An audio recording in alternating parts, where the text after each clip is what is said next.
तुला साष्टांग नमस्कार करतोय. आमच्या रावदैवत कुलदेवता इथं आशीर्वाद प्राप्त केला. दैत्य गुरु शुक्राचार्य यांच्या चरणी नतमस्तक झालो आणि राजप्रसादाच्या दिशेने पावलवली. ज्या मुखातून निघाला शब्द आणि त्याचा शब्द सत्य करण्यासाठी आम्ही आमच्या जीवनात प्रयत्न केले. या संपादन केलं.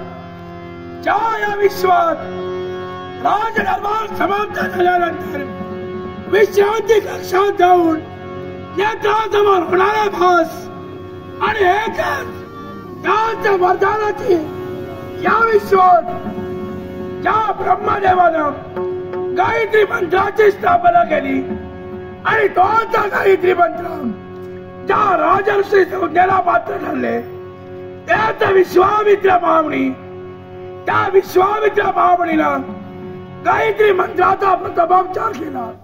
येथे सुवर्ण संध्या आम्ही साधली आणि आम्ही त्या सूर्यनारायणाला प्रसन्न करून घेतलं. वरदान संपादन केलं आणि राजप्रसादी आज माशीबाऊला बघी माझा बंधू त्या बंधूला दिलेली जबाबदारी म्हणजे स्कंदासून आज राजप्रसादी आलो. षडवर मार्ग